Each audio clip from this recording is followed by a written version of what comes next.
Hey guys, thank you so much for clicking on today's video. My name is Annalise and this is my channel where we get planty with it. So we are officially about halfway through February on the day that I'm filming this. So I wanted to do kind of a collective haul of all the plants I've picked up since the start of 2021.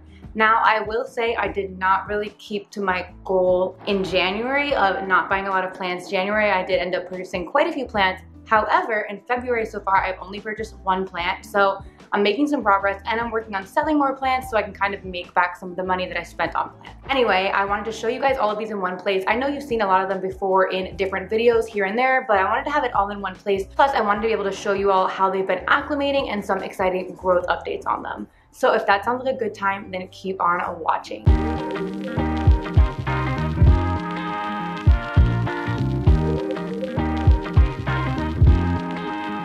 So first up is a personal favorite of mine, the cutest little plant ever, the Syngonium Ray Eye. I am obsessed. Like, look at that leaf.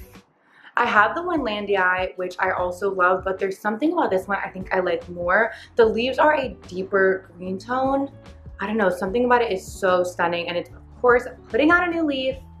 I'm so proud of it. It's such a little baby plant that I do have it in my IKEA greenhouse cabinet. Most of my Syngoniums just sit on my windowsill because they don't seem to need high humidity. But because this is such a baby and I love it so much, it's in my cabinet so it gets pretty optimal conditions. But that is plant number one, Syngonium Ray Eye. I probably should try to go in order of the order I purchased them. Let's see. That was the second one I purchased of the year. I started keeping a little list in my plant notebook of all the plants I purchased and how much I've spent on them, as well as all the plants that I've sold and how much I've made. So that, let's say halfway through the year, at the 6-month mark, I can look back and see how has my spending been on plants, because I definitely want to be more conscious about it this year. The first plant I actually bought this year was one of my birthday plants that's looking so good. This is a variegated Homolomina rubescens.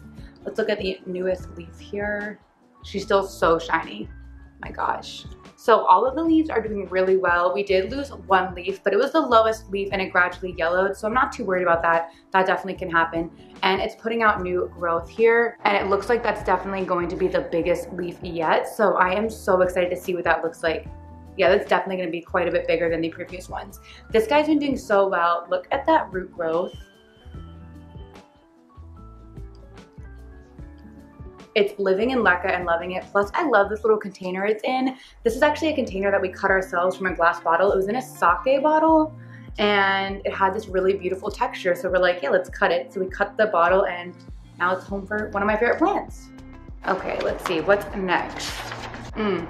Next up was the Ecuagenera pop-up. So you guys have seen these plants, but I will show you them now. They're doing so well. This is an Aetherium warocleanum.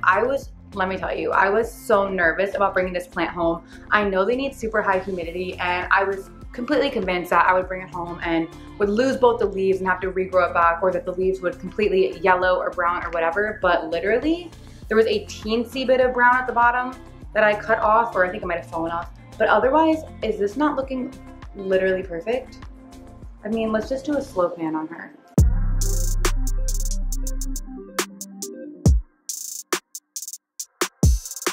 That is a big leaf.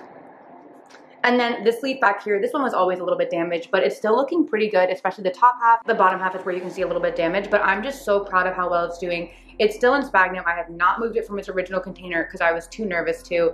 I'm not seeing any new growth yet, but I am not worried about that as long as it is healthy and happy in my cabinet. Next up is my other Ecuagenera purchase, which actually has an exciting update. That was too much. Which actually is an exciting update. This is my Philodendron tortum. You guys have seen him. He's a little bit damaged, a little bit rough around the edges, which we love. But oh my goodness, there is new growth coming.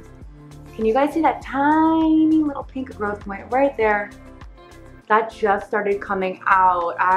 First off, I love that the leaves kind of come out pinkish from what I've seen in pictures, and I'm just so happy. This has been only around for a couple weeks and it's already clearly acclimated fine and putting out new growth. This guy's been super easy. I mean, I think a lot of philodendron are kind of the same in terms of acclimation and all of that, but this guy's just under a grow light and living his best life. So after Ecuagenera that night, there was a little happy hour thing at Soil Vibes. So I did pick up 2 plants there that night. It was a big plant buying day for me, which is what kind of threw off January, but it was a pop-up. What was I supposed to do? So first I got this cute global green. I just showed you guys this in my video about plants that I grow in soil, talking about how I usually grow pothos in soil. but this is the global green up close. You can see some of that beautiful green on green variegation. In that video, I mentioned that I thought Costa Farms was putting out global greens, and it turns out this is actually a Costa Farms plant that I think the owner resold. I could tell because there's a little Costa Farms label in it. So I know that this is actually what the Costa Farms ones look like, and they're in really good condition, really lush and really full. So if you find one at your local store, definitely pick it up. But yes, that is the beautiful global green. So next up is a plant that I've had my eye on for a while, but there are so many different variations I couldn't pick, and I felt like I couldn't get an accurate idea viewing it online if I really wanted it, if I really thought it would add to my collection. But then when I was at the Soil Vibes happy hour, I saw this plant in person and I was like, yup, I need that. So this is a beautiful little jewel orchid. I know there are ones that have much more complex patterning, like the one that looks like lightning, but honestly, I was always more drawn to the really simple ones like this, just black with those bright red lines. I don't know, something about the simplicity and the intense color is just so exciting to me. What's also great, so it has this beautiful vine up here. It also has two little baby plants in there. One there and one there. So it seems really happy. It's doing well. It's in this tiny cup of sphagnum. I need to move it soon because keeping this little tiny amount of sphagnum moist is very hard. I have to do it at least every day, if not more than once. But yeah, I'm really happy with this guy. Let's see if it says the type. Ludicea discolor. Well, there you go. And low light. Oh, I didn't know that. It's been in my cabinet, but maybe I should move it to lower light. Tell me what you think. Do your jewel orchids prefer low light? Are they really finicky about humidity? I've heard that they are, but is that every variety or just some? I don't know. Also, peek the new leaf coming out in the middle there. Can't wait to see that, guy. So this is one I'm very excited about. I think this is also one of my favorites. Plus, I love little baby plants. They're so cute. Okay, last but not least is a plant that I think maybe you guys actually have not seen yet. Yeah, I don't think you've seen it yet because this is one I actually purchased in February, and so it's on the newer side to me and I'm obsessed. Let me explain the story. After leaving the Equigenera pop-up and seeing everybody's hauls, I was so regretful that I didn't pick up a plant that I'd seen there that I'd wanted. I was really trying to stick to a budget, and so I didn't pick up this plant, but the day after I got home, I was like, that was such a mistake. I'm never gonna see one for that price again. But then I was at Soil Vibes for another happy hour, completely different one, weeks later. And she actually had some plants for sale that she had gotten at the Equigenera pop-up, and they were pretty much the same exact price as at the pop-up, which was amazing. And she just had this one sitting in her little greenhouse cabinet in her shop. And so I was like, this is my moment. It's gonna happen. And this is the Aetherium veitchii, the King Aetherium. If you guys follow me on Instagram, you've obviously seen this one, but he is a stunner. He has these two beautiful leaves. He did have one more leaf, but it wasn't doing well, so I ended up removing it. But other than that, he is doing basically perfectly. I just thought it was fitting. I just got a queen. I needed the king for my queen, and I'm just obsessed with this plant. Like the queen, I thought this one would struggle significantly when I brought it home. I was just nervous, and it's doing completely fine. It's in my greenhouse cabinet, but based on the texture of the leaves, I'm kind of contemplating moving it out of the cabinet. I feel like it maybe doesn't need super high humidity. Comment down below, let me know, does your veitchii really need that level of humidity, or is it okay in ambient humidity? You guys have been super helpful. I've gotten some great suggestions of Aetherium that do well in typical room humidity. I think Clarinervium was a popular one people mentioned.